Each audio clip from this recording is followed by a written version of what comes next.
യോഹന്നാൻ എഴുതിയ സുവിശേഷം 20-ാം അധ്യായം അതിൻ്റെ 13-ാമത്തെ വാക്യം. അവർ അവളോട്, സ്ത്രീയെ, നീ കരയുന്നത് എന്ത് എന്ന് ചോദിച്ചു. ഇപ്പൊ കിട്ടിയോ?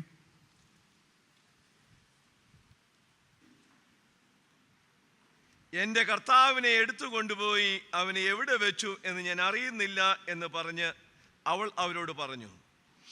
ഇത് പറഞ്ഞിട്ട് അവൾ പിന്നോക്കം തിരിഞ്ഞു യേശു നിൽക്കുന്നത് കണ്ടു. യേശു എന്ന് അറിഞ്ഞില്ല താനും. യേശു അവളോട്, സ്ത്രീയെ, നീ കരയുന്നത് എന്ത്? ആരെ തിരയുന്നു എന്ന് ചോദിച്ചു. അവൻ തോട്ടക്കാരൻ എന്ന് നിരൂപിച്ചിട്ട് അവൾ യജമാനനെ, നീ അവനെ എടുത്തു കൊണ്ടുപോയി എങ്കിൽ അവനെ എവിടെ വെച്ചു എന്ന് പറയുക, ഞാൻ അവനെ എടുത്തു കൊണ്ടുപോയിക്കൊള്ളാം എന്ന് അവൾ പറഞ്ഞു. ഇതായിരുന്നു കഴിഞ്ഞ പ്രാവശ്യം ഞാൻ വന്നപ്പോൾ നൽകിയ ദൂത്. എന്നാൽ ഇന്ന് അതേ അധ്യായം തന്നെ, അതിൽ നിന്ന് മാറാൻ ഞാൻ ഉദ്ദേശിക്കുന്നില്ല. അതേ അധ്യായം തന്നെ 20-ാം അധ്യായം അതിൻ്റെ 29-ാമത്തെ വാക്യം. നിങ്ങൾ ആ വേദഭാഗം എടുത്തേ. അതിൻ്റെ 29-ാമത്തെ വാക്യം. യേശു അവനോട്, നീ എന്നെ കണ്ടതുകൊണ്ട് വിശ്വസിച്ചു, കാണാതെ വിശ്വസിച്ചവർ ഭാഗ്യവാന്മാർ.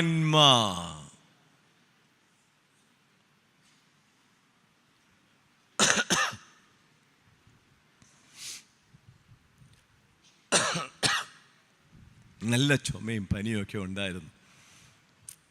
ഈ കഴിഞ്ഞ ദിവസം ഞാൻ തന്നെ ഭാരപ്പെട്ടു. ദൈവമേ, തേവലക്കര കൺവെൻഷന് പോകാൻ പോവാ.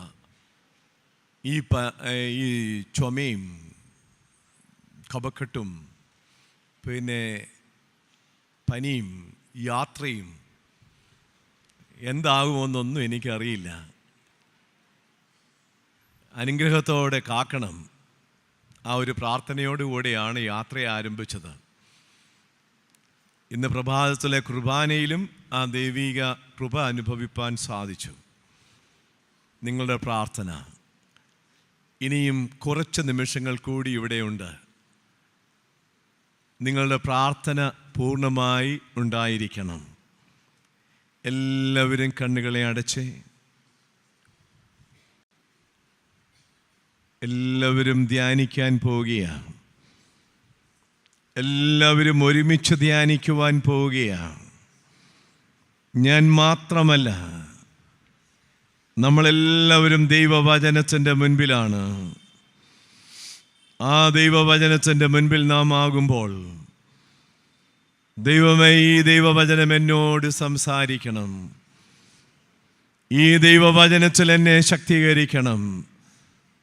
നിന്റെ കൃപയെ അനുഭവിപ്പാൻ എന്നെ സഹായിക്കണം.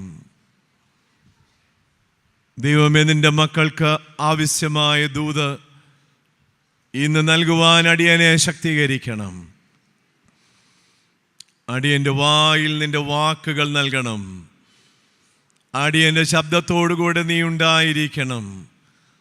നിന്റെ മക്കൾക്ക് കൊടുക്കേണ്ട ദൂത് ഇന്ന് കൊടുക്കുവാൻ അടിയനെ സഹായിക്കണം. കൃപയോട് ഞങ്ങളെ കാക്കണമേ. നിന്റെ സാന്നിധ്യം ഇവിടെ ഉള്ളതിനായി സ്തോത്രം. ദൈവമേ, നിന്റെ ആത്മാവ് ഇവിടെ പരിവർത്തിച്ചു കൊണ്ടിരിക്കുന്നതിനായി സ്തോത്രം. ദൈവമേ, നീ ഇവിടെയുണ്ടല്ലോ. നിന്റെ സാന്നിധ്യം ഇവിടെയുണ്ടല്ലോ. അതിനായി സ്തോത്രം. ദൈവമേ, നിന്റെ കരങ്ങളിൽ ഞങ്ങളായിരിക്കുന്നു. നിന്റെ വചനം ഞങ്ങളെ നിയന്ത്രിക്കണമേ. കൃപയോടെ ആയിരിക്കാൻ ഞങ്ങളെ ഒരുക്കണമേ. യേശുവിൻ നാമത്തിൽ പ്രാർത്ഥന കേൾക്കണമേ.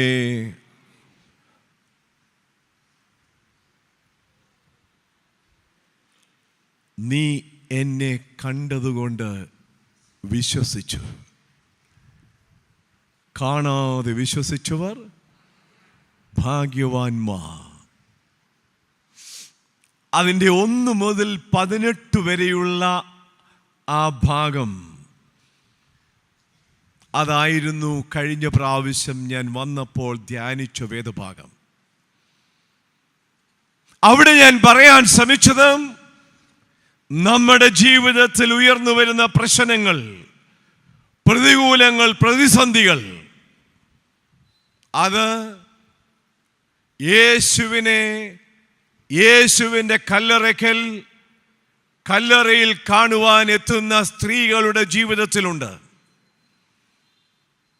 എന്തെല്ലാം പ്രശ്നങ്ങളാണ്? 4 തരത്തിലുള്ള പ്രശ്നങ്ങളെ കുറിച്ച് ഞാൻ പറഞ്ഞു. 1, ദി പ്രോബ്ലം ഓഫ് ഡിസ്റ്റൻസ്. അതായത് അരിമത്ഥ്യയിലെ യോസഫ് തനിക്ക് വേണ്ടി വെട്ടിയുണ്ടാക്കിയ ആ കല്ലറയിലാണ് യേശുക്രിസ്തുവിൻ്റെ ഭൗതിക ശരീരം അടക്കം ചെയ്തതെന്ന് അരിമത്ഥ്യയിൽ നിന്നും എത്തിയ അരിമത്ഥ്യക്കാരിയായ അരിമത്ഥ്യയിലെ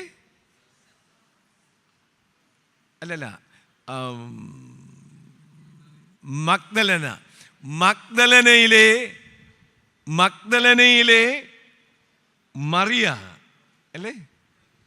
അപ്പോൾ വേദപുസ്തകത്തിൽ പറയുന്നു, ഇതെല്ലാം നോക്കി കണ്ട് സൂക്ഷ്മമായി പഠിച്ച് ഇനിയും ഞങ്ങൾക്ക് മടങ്ങി വരണം ഇവിടേക്കെന്ന് പറഞ്ഞ് മനസ്സിൽ കുറിച്ചിട്ട് തിരിച്ചുപോയ സ്ത്രീകൾ, അതായത് മഗ്ദലനയിലേക്ക് തിരികെ പോയി.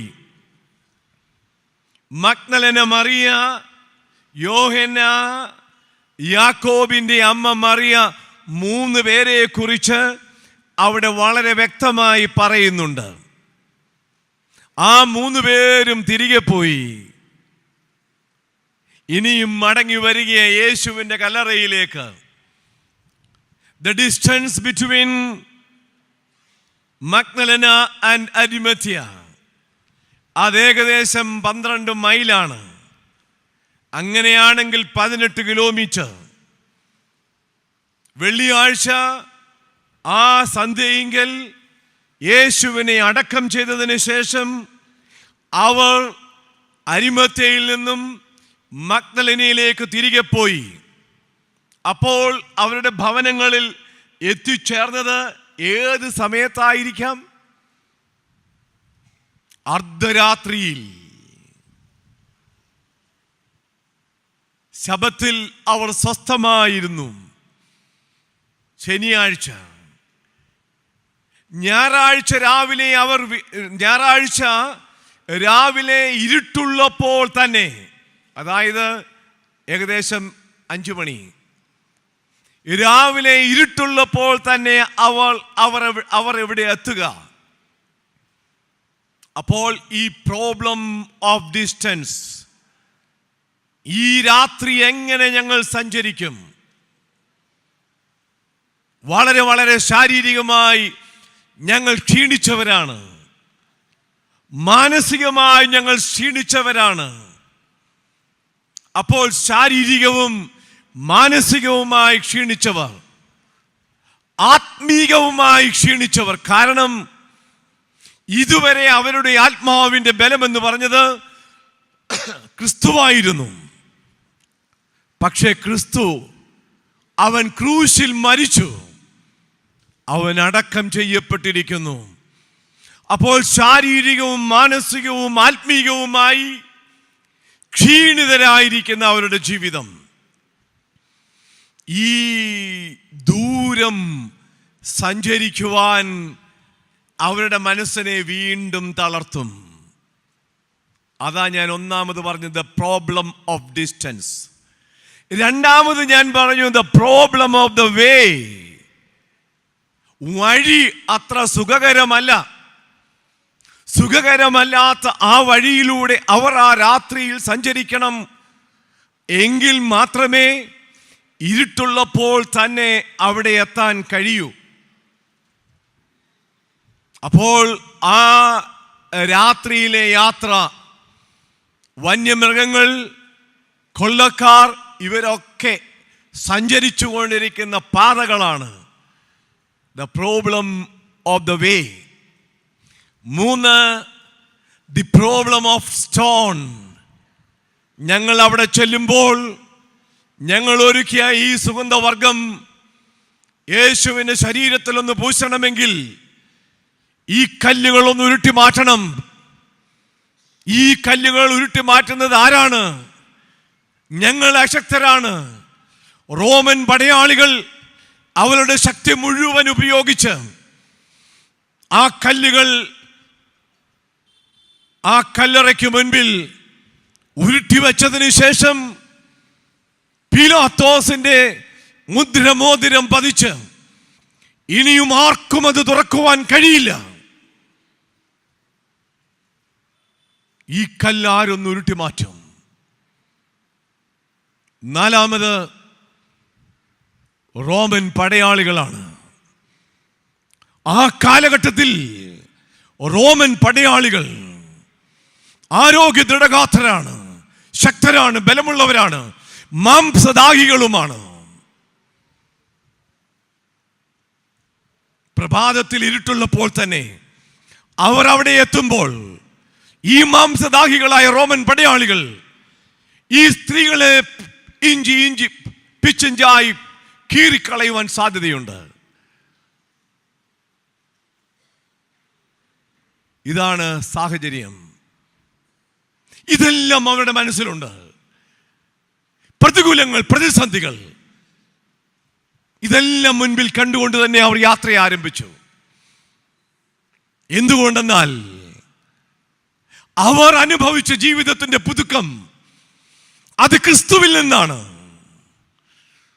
അവർ അനുഭവിച്ച ജീവന്റെ ബലം അത് ക്രിസ്തുവിൽ നിന്നാണ്. അതുകൊണ്ട് ഒരിക്കലും ഒരു ശക്തിക്കും, ഈ ലോകത്തിന്റെ ഒരു ശക്തിക്കും അവരെ പരാജയപ്പെടുത്താൻ കഴിയില്ല. അവരുടെ മുൻപിൽ ഉയർന്ന പ്രശ്നങ്ങളൊക്കെ മാറുകയാണ്. അവരവിടെ എത്തുകയാണ്. അവരവിടെ എത്തിയപ്പോൾ അവർക്ക് ലഭിച്ചത്,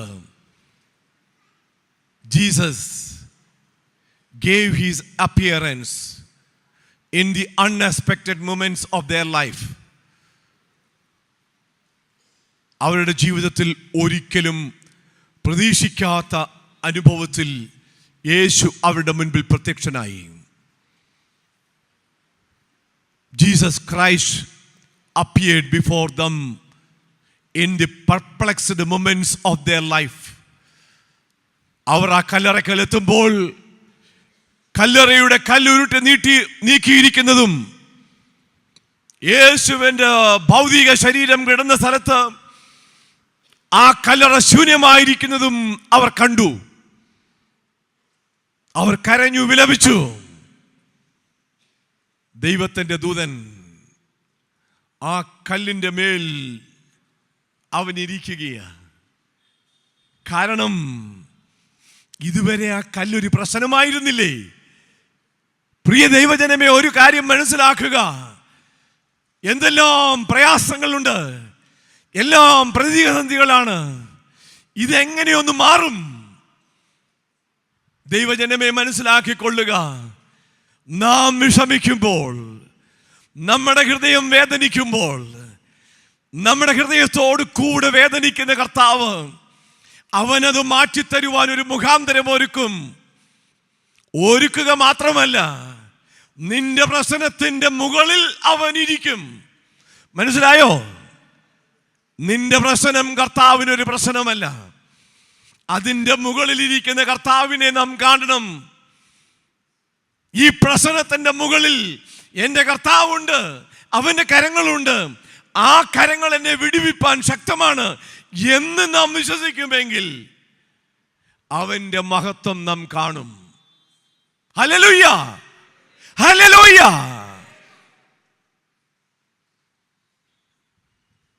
in the most perplexed moments ആകെ കുഴഞ്ഞു മറിഞ്ഞു. അവർ കരഞ്ഞു. ദൈവത്തിൻ്റെ ദൂതൻ ആ കല്ലിൻ്റെ മുകളിൽ നിന്ന് ചോദിച്ചു, എന്താ നിങ്ങൾ കരയുന്നത്? അവൻ ഇവിടില്ല, അവൻ ഉയർത്തെഴുന്നേറ്റിരിക്കുന്നു. അവൻ നിങ്ങൾക്ക് മുൻപേ ഗലീലയിലേക്ക് പോയിരിക്കുന്നു. നിങ്ങൾ അവനെ അവിടെ കാണും.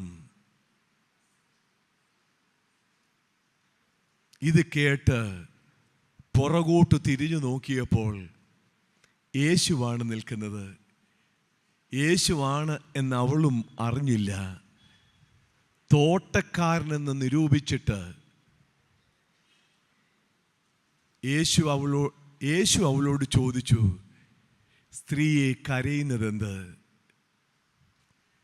പ്രിയ ദൈവജനമേ, എനിക്കിന്ന് നിങ്ങളോട് പറയാൻ, വീണ്ടും ഒന്നുകൂടി പറയാൻ, വീണ്ടും ഒന്നുകൂടി അടിവരയിട്ട് പറയാൻ ഞാൻ ആഗ്രഹിക്കുന്നത്, എൻ്റെ കണ്ണിൽ നിന്ന്, നിങ്ങളുടെ കണ്ണിൽ നിന്ന് വേദനയോടെ ഒരു കണ്ണുനീറിറ്റു വീഴുമ്പോൾ ആ കണ്ണുനീറിറ്റു വീഴുന്നത് എൻ്റെ കർത്താവിൻ്റെ കരങ്ങളിലേക്കാണ്.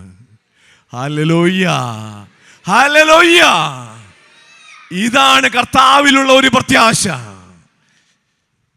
യേശു അവളോട് ചോദിച്ചു, സ്ത്രീയെ നീ കരയുന്നതെന്ത്? തോട്ടക്കാരനെന്ന് നിരൂപിച്ചിട്ട് അവൾ യേശുവിനോട് പറയുകയാണ്, നീ അവനെ എടുത്തു കൊണ്ടുപോയി എങ്കിൽ എവിടെ വെച്ചു എന്ന് പറയുക, ഞാൻ അവനെ എടുത്തു കൊണ്ടുപോയിക്കൊള്ളാം.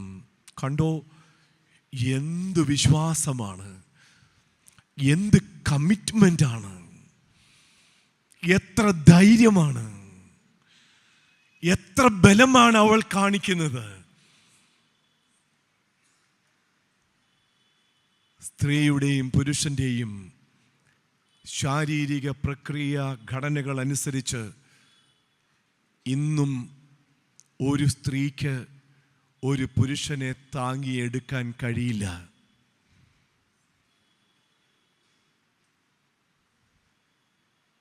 എന്നാൽ ഒരു പുരുഷന് ഒരു സ്ത്രീയെ താങ്ങിയെടുക്കാൻ കഴിയും. ഞാനിത് പറഞ്ഞെന്നും പറഞ്ഞ് ഇന്ന് വീട്ടിൽ ചെന്നൊന്നും ആരും പ്രയാസങ്ങൾ ഉണ്ടാക്കി കളയരുത്. ഇങ്ങനെ തന്നെയാ. പക്ഷേ ഈ മഗ്ദലന മറിയ പറയുകയാണ്, നീ എവിടെ വെച്ചിരിക്കുന്നുവെന്ന് പറയുക, ഞാൻ അവനെ എടുത്തു കൊണ്ടുപോയിക്കൊള്ളാം. എത്ര സമർപ്പണമാണ്. അപ്പോൾ യേശു അവളെ വിളിക്കുന്നു, മറിയയെ.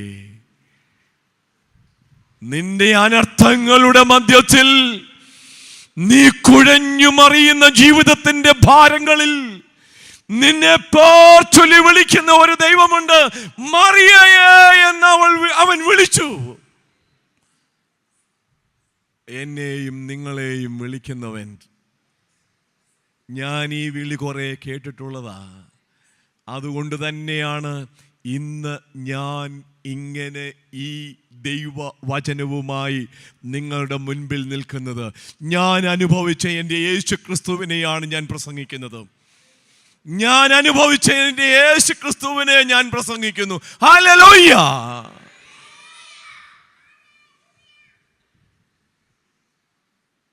എന്നെയും നിങ്ങളെയും പേർ ചൊല്ലി വിളിക്കുന്നവൻ.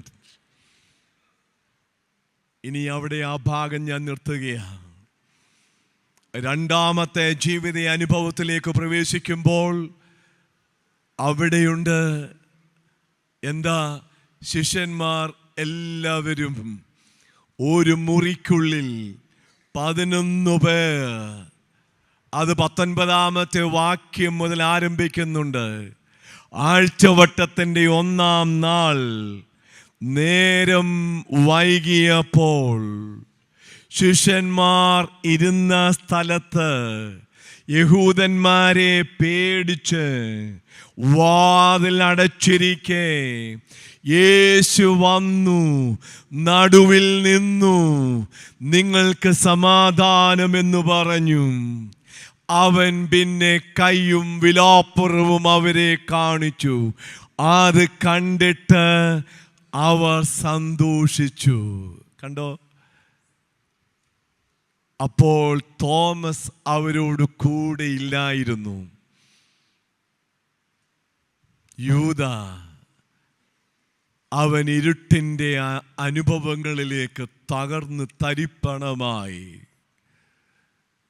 പിന്നെ ശേഷിച്ച 11 ശിഷ്യന്മാർ, 10 ശിഷ്യന്മാർ ഒരുമിച്ച് കൂടിയിരിക്കുകയാണ്. തോമസ് മാത്രമേ പുറത്തുള്ളൂ. എനിക്ക് തോമസിനെ ഇഷ്ടം തോന്നാൻ കാരണം തോമസിനെ പോലെ ചങ്കുറപ്പുള്ള വ്യക്തിത്വങ്ങളായിരിക്കണം നമ്മളൊക്കെ. തോമസിനെ എല്ലാവരും സംശയിക്കുന്ന തോമസ് എന്നല്ലേ പറയാറ്? ഞാൻ പറയും, മറ്റു 10 പേരും ഭീരുത്വത്തോടെ ഒരു മുറിയിൽ അടച്ചിരിക്കുമ്പോൾ ആ ഭയമില്ലാത്ത മനസ്സുമായി എൻ്റെ ജീവിതത്തിൽ ഇനി എനിക്കെന്തും ഭവിക്കട്ടെ, എൻ്റെ കർത്താവിൻ്റെ സാക്ഷിയായി ഞാൻ ഈ സമൂഹത്തിൽ ഉണ്ടായിരിക്കുമെന്ന് വളരെ അസന്നിഗ്ധമായി പ്രഖ്യാപിച്ചുകൊണ്ട് അവൻ്റെ സാന്നിധ്യം ജനമധ്യത്തിൽ കൊടുത്ത ഒരു മനുഷ്യനാണ് തോമസ്. ഇത്രയേറെ ധൈര്യം. അവൻ തിരികെ വന്നു. തിരികെ വന്നപ്പോൾ ഇവരെല്ലാവരും കൂടി പറഞ്ഞു, നമ്മുടെ കർത്താവ് ഉയർത്തെഴുന്നേറ്റു, അവൻ ഞങ്ങൾക്ക് പ്രത്യക്ഷനായി, അവൻ ഞങ്ങളെ നിയോഗിച്ചു, പരിശുദ്ധാത്മാവിനെ അവൻ ഞങ്ങളുടെ മേൽ ഊതി ഞങ്ങളെ നിയോഗിച്ചിരിക്കുകയാണ്. അപ്പോൾ തോമസ് പറഞ്ഞു, ഇല്ല, നിങ്ങൾ പറയുന്നത് ഞാൻ വിശ്വസിക്കില്ല. കാരണം ഈ സ്ത്രീകൾ വന്ന് നമ്മളോട് പറഞ്ഞില്ലേ അവൻ ഉയർത്തെഴുന്നേറ്റെന്ന്, അവൻ നിങ്ങൾക്ക് മുൻപേ ഗലീലയിലേക്ക് പോകുന്നുവെന്ന്. എന്നിട്ട് നിങ്ങൾക്കത് വിശ്വസിക്കാൻ കഴിഞ്ഞില്ലല്ലോ, നിങ്ങൾ വിശ്വസിച്ചില്ലല്ലോ. നിങ്ങളൊരു പഴങ്കഥ പോലെ നിങ്ങൾക്കത് തോന്നിയില്ലേ? ഞാൻ ആ കൂട്ടത്തിൽ ഉണ്ടായിരുന്നല്ലോ. നിങ്ങൾ ഇന്ന് പറയുന്നു അവൻ ഉയർത്തെഴുന്നേറ്റിരിക്കുന്നുവെന്ന്, ഞാനത് വിശ്വസിക്കണോ? തോമസ് പറഞ്ഞു, ഞാൻ അവൻ്റെ കയ്യിലെ ആണിപ്പഴുത് കാണണം. അവൻ്റെ ആണിപ്പഴുത് കാണുക മാത്രമല്ല, ആ ആണിപ്പഴുതിലേക്ക് എൻ്റെ വിരലിടണം, അവൻ്റെ വിലാപ്പുറത്തെൻ്റെ കൈയിടണം. എങ്കിൽ മാത്രമേ ഞാൻ വിശ്വസിക്കുള്ളൂ. വീണ്ടും അവിടെ ഇങ്ങനെയാണ് എഴുതിയിരിക്കുന്നത്. അതിൻ്റെ 26-ാമത്തെ വാക്യത്തിൽ 8 ദിവസം കഴിഞ്ഞിട്ട് ഇപ്പോൾ 11 പേരുമുണ്ട്. പത്രോസും യാക്കോബും യോഹന്നാനും എല്ലാവരുമുണ്ട്.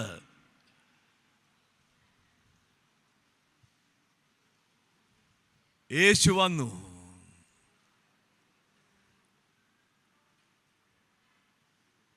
എന്നിട്ട് യേശു പറയുക,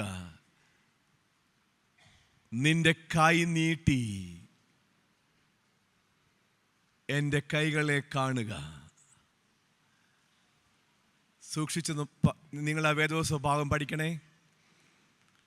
നിന്റെ കണ്ണുകൊണ്ട് എൻ്റെ കൈകളെ കാണാനല്ല പറഞ്ഞത്. ആണോ? നിന്റെ കണ്ണുകൊണ്ട് എൻ്റെ കൈകളെ കാണാനല്ല പറഞ്ഞത്. നിന്റെ കൈ നീട്ടി എൻ്റെ കൈകളെ കാണുക. നിന്റെ വിരൽ നീട്ടി ആണിപ്പഴുതിലേക്കിടുക. അവിടെയുമുണ്ട് തോമസേ എന്ന് പേർ വിളിച്ചുകൊണ്ട് തന്നെയാണ്. ആണോ? 11 ശിഷ്യന്മാർ ഒരുമിച്ച് കൂടിയിരിക്കുമ്പോൾ പത്രോസും യാക്കോബും യോഹന്നാനും ചേർന്ന ആ ഒരു ഇന്നർ സർക്കിൾ യേശു യഥാർത്ഥമായി വിളിക്കണമായിരുന്നുവെങ്കിൽ ആരെ വിളിക്കണം? പത്രോസിനെ വിളിക്കണം, അല്ലെങ്കിൽ യോഹന്നാനെ വിളിക്കണം, അല്ലെങ്കിൽ യാക്കോബിനെ വിളിക്കണം. ഈ 3 പേരുമല്ലേ തേജസ്കരിക്കപ്പെട്ട അനുഭവത്തിൽ ഉണ്ടായിരുന്നത്? ആണോ? ഈ 3 പേരുമായിരുന്നില്ലേ ഒലിവ് മലയിൽ ഗെത്സമന തോട്ടത്തിൽ യേശുവിനോടൊപ്പം പ്രാർത്ഥിപ്പാൻ മറ്റു ശിഷ്യന്മാരെ വിട്ട് കൂട്ടിക്കൊണ്ടുപോയത്?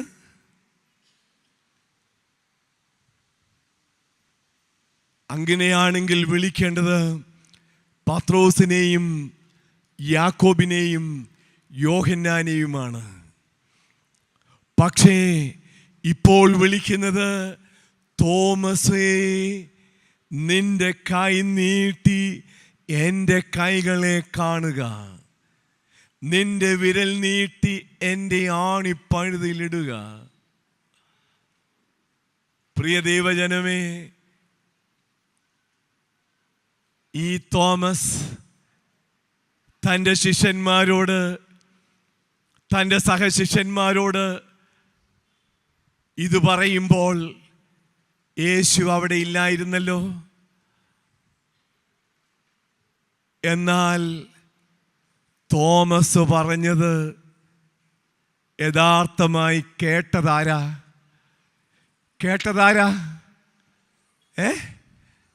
യേശുവാ.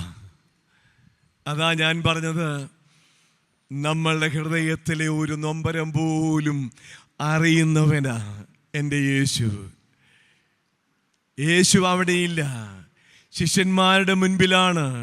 മറ്റു ശിഷ്യന്മാരോടാണ് ആ തോമസ് പറഞ്ഞത്, നിങ്ങൾ പറഞ്ഞത് ഞാൻ വിശ്വസിക്കില്ല. അവൻ ഉയർത്തെഴുന്നേറ്റെന്ന് ഞാൻ വിശ്വസിക്കണമെങ്കിൽ അവൻ്റെ കയ്യിലെ ആണിപ്പഴുത് ഞാൻ കാണണം. അവൻ്റെ ആണിപ്പഴുതിലേക്ക് ഞാൻ എൻ്റെ വിരലിടണം. അവൻ്റെ വിലാപ്പുറത്ത് ഞാൻ എൻ്റെ കൈയിടണം.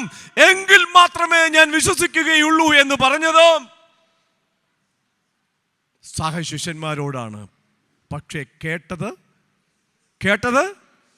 കർത്താവാണ്. മനസ്സിലായോ? പ്രിയ ദൈവജനമേ, ഇതാ നമ്മുടെ കർത്താവ്. നമ്മളുടെ ഭാരങ്ങളെ അറിയുന്നവൻ, നമ്മളുടെ ആകുലതകളെ അറിയുന്നവൻ, നമ്മളുടെ ജീവിതത്തിൻ്റെ നൊമ്പരങ്ങളെ അറിയുന്നവൻ, നമ്മുടെ ജീവിതത്തിൻ്റെ പരാജയങ്ങളെ അറിയുന്നവൻ, നമ്മുടെ ജീവിതത്തിൻ്റെ നിരാശകളെ അറിയുന്നവൻ എൻ്റെ കർത്താവ് മാത്രമാണ്.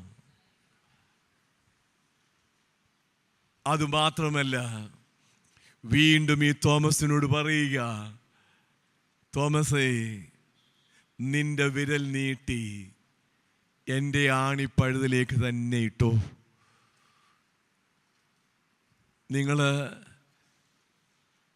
നിങ്ങളുടെ കയ്യിൽ ഒരു മുറിവുണ്ടായി എന്നിരിക്കട്ടെ, ഞാൻ നിങ്ങളോടാ പറയുന്നേ. നിങ്ങളുടെ കയ്യിൽ ഒരു മുറിവുണ്ടായി എന്നിരിക്കട്ടെ, ആ മുറിവൊക്കെ വെച്ച് കെട്ടിയ സമയമാ. അടുക്കളയിൽ നിങ്ങൾ ഏതെങ്കിലും ഒരു ജോലി ചെയ്യുന്ന സമയമാ. ഭർത്താവ് ഓടി വന്ന് വളരെ സ്നേഹത്തോടെ ആ മുറിവേലൊന്ന് തട്ടിയാൽ നിങ്ങൾ എന്തോ ചെയ്യും? നിങ്ങളൊന്ന് പറഞ്ഞ്. ദേഷ്യപ്പെടുമോ? ദേഷ്യപ്പെടും. കാരണം എന്താ? വേദനിക്കും, അല്ലേ? എൻ്റെ കർത്താവ് നിങ്ങളോട് പറഞ്ഞത് എന്താണെന്നറിയാമോ? എന്തുവാ പറഞ്ഞത്? തോമസിനോട് പറഞ്ഞത് എന്താ? നിന്റെ വിരൽ നീട്ടി എൻ്റെ ആണിപ്പഴുതിലേക്ക് ഇട്ടോ മോനെ, ഇട്ടോ മോളെ. ഞാൻ നിന്റെ വേദനകൾ എൻ്റെ വേദനകളാക്കി സ്വീകരിക്കുകയാ. നിന്റെ വേദനകളെ എൻ്റെ വേദനകളാക്കി ഞാൻ സ്വീകരിക്കുകയാ. നിനക്ക് വേണ്ടി ഞാൻ വീണ്ടും വീണ്ടും വേദനകൾ സഹിക്കുവാൻ തയ്യാറാ. ഹല്ലേലൂയ! ഇതാ എൻ്റെ കർത്താവ്. ക്രൂശിലെ വേദനകൾ മാത്രമല്ല, കർത്താവ് പറയാ, വീണ്ടും ഞാൻ നിനക്ക് വേണ്ടി വേദന സഹിക്കുവാൻ തയ്യാറാ. ആ ഭാഗത്തിൻ്റെ അവസാനമാണ് പിന്നെ യേശു അവനോട് പറയുന്നത്, നീ എന്നെ കണ്ടതുകൊണ്ട് വിശ്വസിച്ചു. കാണാതെ വിശ്വസിച്ചവർ ആ ഭാഗ്യ അവസ്ഥയിലാണ് ഞാനും നിങ്ങളും, അല്ലേ? യേശു ക്രിസ്തുവിൻ്റെ ശിഷ്യന്മാർക്ക് ലഭിക്കാത്ത ആ ഭാഗ്യ അവസ്ഥയാണ് നമുക്കുള്ളത്. മനസ്സിലായോ? മനസ്സിലായോ മക്കളെ? യേശു ക്രിസ്തു പറഞ്ഞത് ആരെക്കുറിച്ചാ? നിങ്ങൾ കണ്ടതുകൊണ്ട് വിശ്വസിച്ചു, കാണാതെ വിശ്വസിച്ചവർ ഭാഗ്യവാന്മാർ എന്ന് യേശു അന്ന് പറഞ്ഞത് ആരെക്കുറിച്ചാ? ഇന്ന് ഇവിടെ തേവലക്കര മാർത്തോമ പള്ളിയിൽ 7ാമത് ദേവാലയക്കര സെന്റർ കൺവെൻഷനിൽ സംബന്ധിക്കുന്ന എന്നോടും നിങ്ങളോടുമാണ് പറയുന്നത്, നിങ്ങൾ ഭാഗ്യവാന്മാർ. എന്തുകൊണ്ടെന്നാൽ നിങ്ങൾ എന്നെ കാണാതെ വിശ്വസിച്ചു.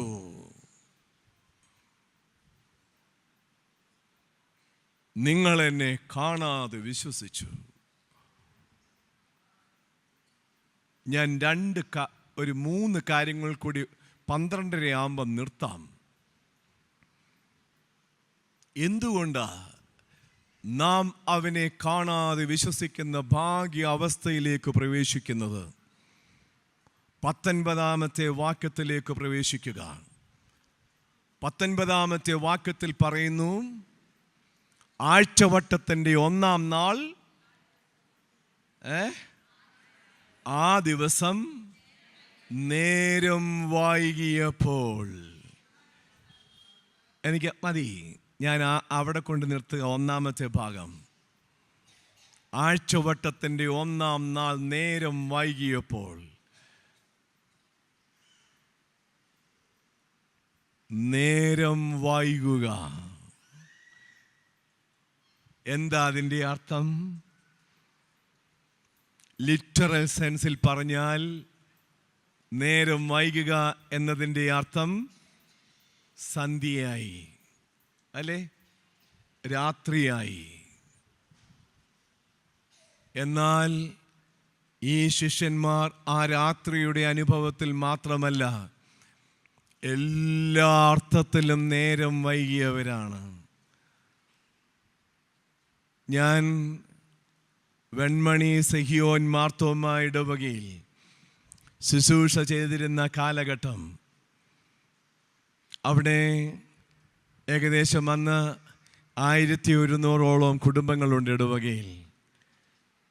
ഞാൻ ചെന്ന 6 മാസത്തിനുള്ളിൽ എല്ലാ ഇടവക ജനങ്ങളെയും സന്ദർശിക്കണമെന്ന ഒരാഗ്രഹത്തോടു കൂടി എൻ്റെ ഇടവക സന്ദർശന പരിപാടി ആരംഭിച്ചു. അങ്ങനെ പകലൊന്നും സന്ധ്യയൊന്നും ഒന്നും മാറ്റമില്ല. ആ പരിപാടികൾ തുടർന്ന് കൊണ്ടുപോയിക്കൊണ്ടിരിക്കുമ്പോൾ പ്രായമുള്ള അപ്പച്ചന്മാരും അമ്മച്ചിമാരും മാത്രം താമസിക്കുന്ന വലിയ ബംഗ്ലാവുകളുണ്ട്. അവിടെ എത്തുമ്പോൾ അവരോട് ചോദിക്കും, എന്താ അപ്പച്ച, എന്താ അമ്മച്ചി നിങ്ങൾക്കുള്ള വിശേഷങ്ങൾ? അപ്പോൾ അവർ പറയും, അച്ഛാ, ഞങ്ങൾ നേരം വൈകിയവരാണ്. അതിൻ്റെ അർത്ഥം എന്താ? ഞങ്ങൾ മരണത്തോട് അടുത്തിരിക്കുന്നു, എല്ലാം അവസാനിക്കാൻ പോകുന്നു. കണ്ടോ? നേരം വൈകുക, എല്ലാം അവസാനിക്കാൻ പോകുകയാണ്. We have come to the fag end of അവർ ലൈഫ് ജേർണി എല്ലാം അവസാനിക്കുന്നു.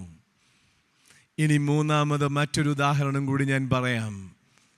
ഇന്ന് 5 മണിക്ക് 5:10 തിരുവല്ലയിൽ നിന്നും എനിക്ക് ചെന്നൈയിലേക്കുള്ള ട്രെയിനുണ്ട്. ഞാൻ ഇവിടെ നിന്ന് ഈ കൺവെൻഷൻ കഴിഞ്ഞാൽ ഉടനെ ഭക്ഷണം കഴിച്ച് നേരെ മാരാമൺ ഇടവകയിലേക്ക് പോകും. അവിടെ 2:30 മണിക്ക് ഒരു ഫ്യൂണറൽ സർവീസ് ഉണ്ട്. അതുകൂടി സംബന്ധിച്ച് തിരുവല്ലയിൽ എത്തണം. എങ്ങനെയെങ്കിലും ഒരു 10 മിനിറ്റ് ഞാൻ ലേറ്റായാൽ 5:10 ട്രെയിൻ വരും. 5:20 ഞാൻ അവിടെ എത്തിയാൽ എനിക്ക് ട്രെയിൻ കിട്ടുമോ? എനിക്ക് എത്തിച്ചേരേണ്ട സ്ഥാനത്ത് എത്തിച്ചേരാൻ കഴിയുമോ? എൻ്റെ ലക്ഷ്യസ്ഥാനത്തേക്കുള്ള യാത്രകൾ അത് ലക്ഷ്യസ്ഥാനത്തിലേക്ക് എത്തിച്ചേരുവാൻ കഴിയാതെ പോകും. ഇതാ ജീവിതത്തിൻ്റെ അനുഭവങ്ങൾ. ലക്ഷ്യസ്ഥാനങ്ങളിലേക്ക് എത്തിച്ചേരുവാൻ കഴിയാതെ പോകുന്നവർ. ഞാൻ പറഞ്ഞു, ഒന്ന് സന്ധ്യയാകുന്ന അനുഭവങ്ങൾ, അന്ധകാര നിമിഡമായ ജീവിതത്തിൻ്റെ അനുഭവങ്ങൾ, നമ്മളെ പൊതിയുന്ന അനുഭവങ്ങൾ. 2, എല്ലാം അവസാനിച്ചിരിക്കുന്നു എന്ന് പറയുന്ന ജീവിതത്തിൻ്റെ സാഹചര്യങ്ങൾ. 3, ഞങ്ങളുടെ ലക്ഷ്യങ്ങളിലേക്ക് എത്തിച്ചേരുവാൻ ഞങ്ങൾക്ക് സാധ്യമാകുന്നില്ല. അതെ, ശിഷ്യന്മാരെ സംബന്ധിച്ച് കർത്താവിനോട് കൂടെ ആയിരുന്നപ്പോൾ അവർക്കൊരു ലക്ഷ്യമുണ്ടായിരുന്നു. എന്നാൽ ഇപ്പോൾ ആ ലക്ഷ്യങ്ങളെല്ലാം മാറിയിരിക്കുന്നു. ലക്ഷ്യങ്ങളെല്ലാം തെറ്റിയിരിക്കുന്നു. അവർ ഭയന്നുപോയിരിക്കുന്നു. ലക്ഷ്യസ്ഥാനങ്ങളിലേക്ക് എത്തിച്ചേരുവാൻ കഴിയാതെ പോകുന്നവർ. ഇന്ന് എത്രയോ പേരാണ് ഇങ്ങനെയുള്ള ജീവിത അനുഭവങ്ങളുമായി സഞ്ചരിക്കുന്നത്. ഞങ്ങളൊക്കെ ജീവിതത്തിൻ്റെ അവസാനത്തിലേക്ക് എത്തിച്ചേർന്നിരിക്കുന്നു. ഞങ്ങളെ നോക്കുവാൻ ആരുമില്ല. ഞങ്ങൾ നിസ്സഹായരാണ്. ഞങ്ങളിൽ തന്നെ ബലമില്ലാത്തവരാണ്. അങ്ങനെ പറയുന്ന എത്രയെത്ര മാതാപിതാക്കൾ നമ്മുടെ ചുറ്റുപാടുമുണ്ട്. അതുപോലെ നേരം വൈകിപ്പോകുന്നതായ അനുഭവങ്ങൾ, ലക്ഷ്യസ്ഥാനങ്ങളിലേക്ക് എത്തിച്ചേരുവാൻ കഴിയാതെ പോകുന്നവർ, എത്ര പരിശ്രമിച്ചിട്ടും ആ പരിശ്രമങ്ങളൊന്നും തന്നെ ഫലം കണ്ടെത്താൻ കഴിയാതെ നിരാശയുടെ പടുകുഴിയിലേക്ക് വലിച്ചെറിയപ്പെടുന്നവർ എത്രയോ പേരാണ്.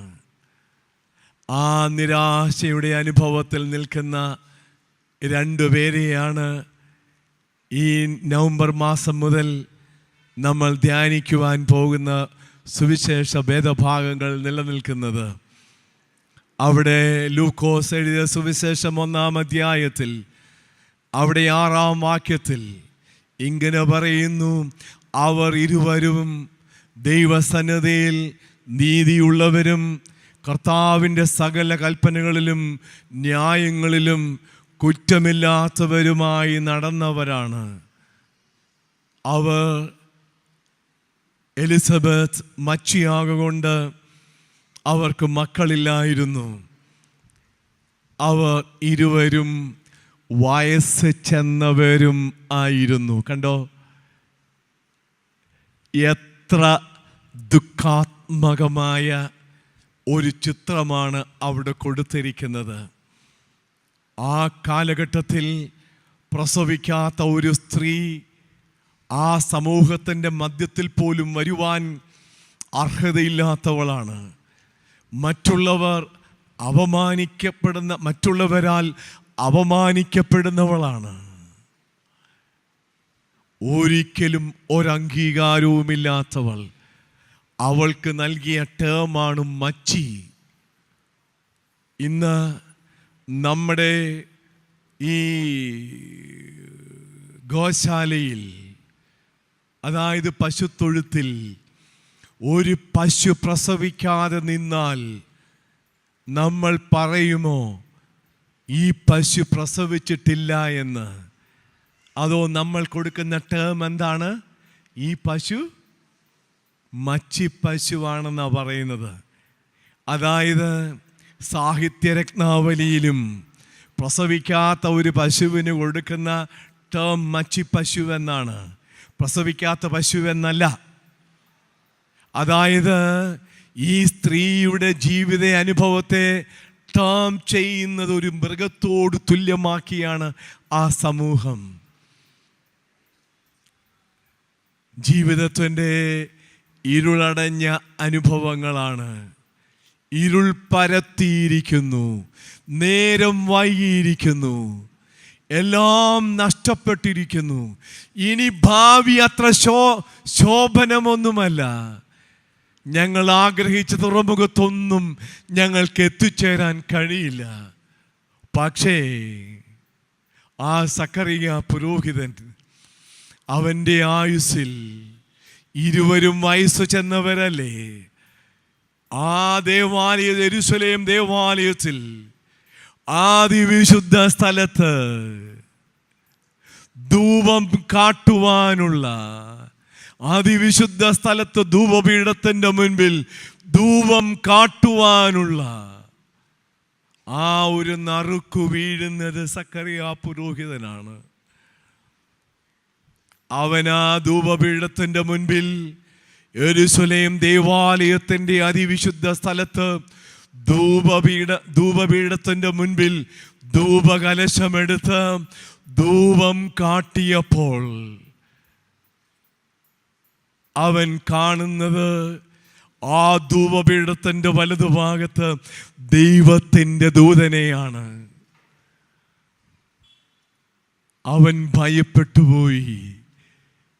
ദൈവത്തിൻ്റെ ദൂതൻ സക്കറിയ പുരോഹിതനോട് പറയുകയാണ്, നിന്റെ പ്രാർത്ഥനയ്ക്കുത്തരമായി നിന്റെ ഭാര്യ ഒരു മകനെ പ്രസവിക്കും, അവന് യോഹന്നാൻ എന്ന് നീ പേരിടണം. നോക്ക്, വയസ്സ് ചെന്നവരാണ്. ഇനിയും ഒരു മക്കളുണ്ടാകാൻ അവരുടെ ജീവിതത്തിൽ ബയോളജിക്കൽ ഇതിൽ സാധ്യമല്ല. ലോകം അത് വിധി എഴുതിയതുമാണ്. എന്നിട്ടും ഇന്ന് ആ വിറയാർന്ന കരങ്ങളുമായി ധൂപകലശമെടുത്ത് യെരൂശലേം ദേവാലയത്തിന്റെ അതിവിശുദ്ധ സ്ഥലത്ത് ധൂപപീഠത്തിന്റെ മുൻപിൽ ധൂപം കാട്ടിയപ്പോൾ അവൻ പ്രാർത്ഥിച്ച പ്രാർത്ഥന സംവത്സരങ്ങൾക്ക് മുൻപ് അവർ ഇരുവരും ഒരുമിച്ച് പ്രാർത്ഥിച്ച പ്രാർത്ഥനയാ. ഞങ്ങൾക്ക് ഞങ്ങളുടെ ഈ കുടുംബജീവിതത്തിൽ ഒരു പൈതൽ വേണം. അതുകൊണ്ട് ആ ദൈവത്തിൻ്റെ ദൂതൻ പറഞ്ഞത്, നിന്റെ പ്രാർത്ഥനയ്ക്ക് ഉത്തരമായി. പ്രിയമക്കളെ, ഞാൻ നിങ്ങളോട് പറയട്ടെ, പ്രാർത്ഥന പ്രാർത്ഥന പ്രാർത്ഥന അതായിരിക്കണം നമ്മുടെ ജീവിതത്തിൻ്റെ മുദ്രാവാക്യം. Pray without ceasing. നിർത്തരുത്, നിർത്താതെ പ്രാർത്ഥിക്കുക. അവൻ ഉത്തരം തരും. അവന്റെ സമയത്ത് അവൻ ഉത്തരം തരും. ഞാൻ പറയാൻ ശ്രമിക്കുന്നത്, കാണാതെ വിശ്വസിച്ചവർ ഭാഗ്യവാന്മാർ. അതെ, ഞാനും നിങ്ങളും അങ്ങനെ കാണാതെ വിശ്വസിച്ചത് കൊണ്ടാണ് ഇന്ന് ഞാൻ ഇവിടെ നിങ്ങൾക്ക് വേണ്ടി ഈ വിശുദ്ധ വേദപുസ്തകത്തിൽ നിന്നും ഈ വിശുദ്ധ വചനങ്ങളെ നൽകുന്നത്. പ്രിയ ദൈവമക്കളെ, ലക്ഷ്യം അത് എത്തിച്ചേരാൻ കഴിയാത്ത ജീവിത സാഹചര്യങ്ങൾ നമുക്ക് മുൻപേ ഉയരാം. പക്ഷേ നാം വിശ്വസിക്കുന്നവനിൽ നാം അടിയുറച്ച് വിശ്വസിക്കുന്നുവെങ്കിൽ എന്നെ എത്തിച്ചേർക്കാമെന്ന് വാഗ്ദത്തം ചെയ്തവൻ എവിടെയാണോ എന്നെ എത്തിച്ചേർക്കേണ്ടത് അവിടെ എന്നെ എത്തിച്ചേർക്കും, നമ്മളെ എത്തിച്ചേർക്കും. അതുകൊണ്ടാണ് ഒന്നാമതായി ഞാൻ പറയുന്നത്, ആഴ്ചവട്ടത്തിൻ്റെ 1-ാം നാൾ ആ ദിവസം നേരം വൈകിയപ്പോൾ ശിഷ്യന്മാരെ പേടിച്ച് വാതിൽ അടച്ചിരിക്കെ യേശു വന്നു നടുവിൽ നിന്നു. എനിക്കിന്ന് ഈ ദൂതുമായി എത്ര സമയം വേണമെങ്കിലും പറയാം. പക്ഷേ ഞാൻ ഒരു കാര്യം കൂടി പറഞ്ഞങ്ങ് നിർത്താൻ ശ്രമിക്കുകയാണ്. നേരം വൈകി അതിന്മേൽ ജയം നൽകിയ ക്രിസ്തു, നേരം വൈകിയ ജീവിത അനുഭവങ്ങളിന്മേൽ ജയം നൽകിയ ക്രിസ്തു, അതാണ് എൻ്റെ ജീവിത അനുഭവം. അതാണ് നമ്മുടെ ജീവിത അനുഭവം. അവനെ നമ്മുടെ കണ്ണുകൊണ്ട് കണ്ടിട്ടില്ല, പക്ഷേ ജീവിത അനുഭവം കൊണ്ട് നാം അവനെ കണ്ടു കഴിഞ്ഞു. കാണാതെ വിശ്വസിച്ചവർ ഭാഗ്യവാന്മാർ. ആ കൂട്ടത്തിൽ ഞാനും നിങ്ങളുമുണ്ട്. രണ്ടാമത് ഞാൻ പറയാൻ ശ്രമിക്കുന്നത്, അവർ യഹൂദന്മാരെ ഭയപ്പെട്ടു,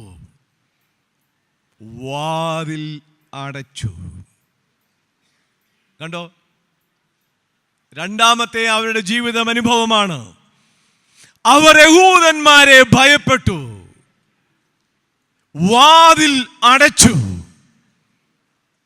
പ്രിയ ദൈവജനമേ, ഇവിടെയാണ് നമ്മുടെ ജീവിതങ്ങൾക്ക് തുല്യമായി ശിഷ്യന്മാരുടെ ജീവിതവും ഭയപ്പെട്ടു പോകുന്ന ജീവിത സാഹചര്യങ്ങൾ, വാതിൽ അടഞ്ഞു പോകുന്ന ജീവിത അനുഭവങ്ങൾ, സ്വയമായി വാതിൽ അടയുക, മറ്റുള്ളവർ നമ്മുടെ വാതിൽ അടയ്ക്കുക,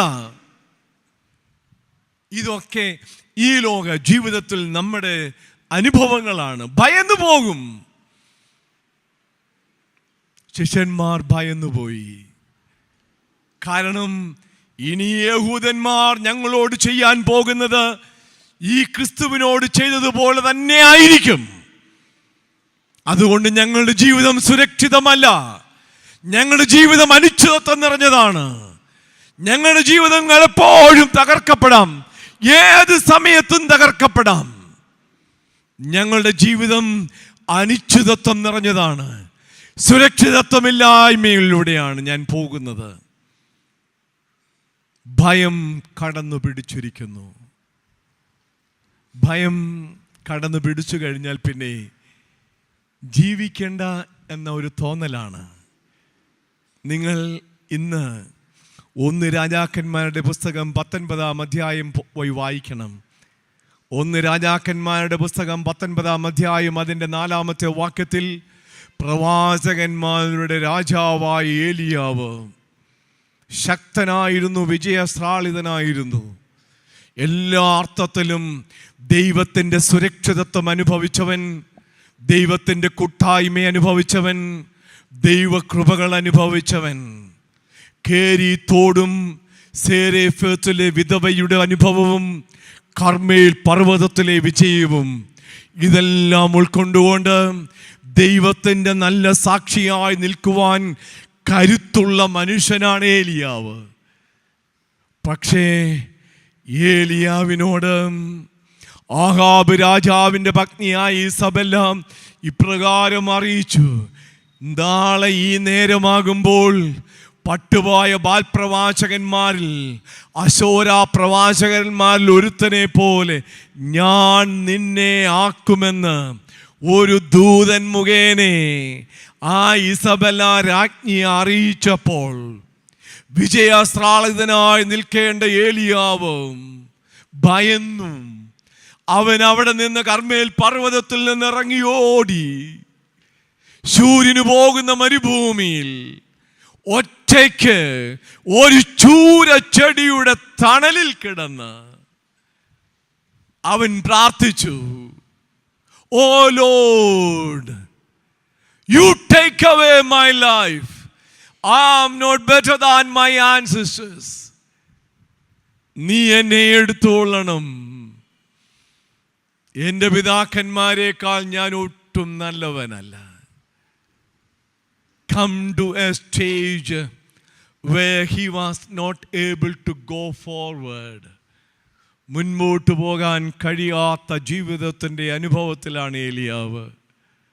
പക്ഷേ നാം ഒരു കാര്യം മനസ്സിലാക്കണം, നമ്മുടെ ദൈവം അവിടെയും അവനെ ഇട്ടിട്ട് പോയില്ല.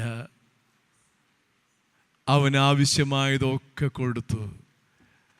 അവനെ തട്ടി ഉണർത്തി. അവൻ എഴുന്നേറ്റു. നോക്കിയപ്പോൾ അപ്പവും തുരുത്തിയിൽ വീഞ്ഞും. തിന്നു, കുടിച്ചു, വീണ്ടും കിടന്നുറങ്ങി. എന്നിട്ടും വീണ്ടും ദൈവം അവനെ തട്ടി ഉണർത്തി. അവർ God is a God of second touch too. അവൻ വീണ്ടും നമ്മളെ സ്പർശിക്കുന്നവനാണ്. എത്ര അനുഗ്രഹീതമായി അവൻ സ്പർശിച്ചു. ഏലിയാവിനോട് പറയുകയാണ്, നിന്റെ ജീവിതം ഇവിടം കൊണ്ട് അവസാനിച്ചില്ല. നീ ഇനിയും ദീർഘദൂരം സഞ്ചരിക്കണം. ദൈവത്തിൻ്റെ പർവ്വതമായ ഹോരോബോളും നീ സഞ്ചരിക്കണം. അവിടെയാണ് നീ ഒരു പുതിയ ദൗത്യം ഏറ്റെടുക്കാൻ പോകുന്നത്. രാജാക്കന്മാരെ അഭിഷേകം ചെയ്യാനുള്ള ഒരു ദൗത്യം ഞാൻ നിനക്ക് നൽകിയിരിക്കുന്നു. ഇവിടെ കടന്ന് മരിച്ചു പോകേണ്ടവനല്ല നീ. ഭയമാണ് ജീവിതത്തിൻ്റെ ഭാവി എല്ലാം അടച്ചു കളയുന്നത്. ഞാൻ നിർത്തട്ടെ. കാണാതെ വിശ്വസിച്ചവർ ഭാഗ്യവാന്മാർ. ദൈവമേ, ഞങ്ങളുടെ ജീവിതത്തിൻ്റെ എല്ലാം നഷ്ടപ്പെടുന്ന അനുഭവങ്ങളുണ്ടല്ലോ. ആരും സഹായിപ്പാൻ ഇല്ലാത്ത അവസരങ്ങളുണ്ടല്ലോ. ആഴ്ചവട്ടത്തിൻ്റെ 1-ാം നാൾ ആ ദിവസം നേരം വൈകിയ ജീവിത അനുഭവങ്ങൾ. ആരും ഞങ്ങളെ സഹായിക്കാനില്ല. അന്ധകാരം ജീവിതത്തിൻ്റെ അനുഭവങ്ങളിൽ കട്ടപിടിക്കുന്ന സാഹചര്യങ്ങൾ, ഒറ്റപ്പെട്ടു പോകുന്ന നിമിഷങ്ങൾ. ആരും എന്നെ സഹായിക്കാനില്ല. ലക്ഷ്യം, ആ ലക്ഷ്യത്തിലേക്ക് എത്തിച്ചേരാൻ എനിക്ക് സാധിക്കുന്നില്ല. എൻ്റെ പരിശ്രമങ്ങളെല്ലാം വിഫലമായി പോകുന്നു. ദൈവമേ, നീ ഞങ്ങളോട് കരുണ തോന്നണമേ. നീ പറഞ്ഞല്ലോ, കാണാതെ വിശ്വസിച്ചവരാണ് ഭാഗ്യവാന്മാർ. ആ കൂട്ടത്തിൽ ഞങ്ങളെയും എണ്ണിക്കൊള്ളണം.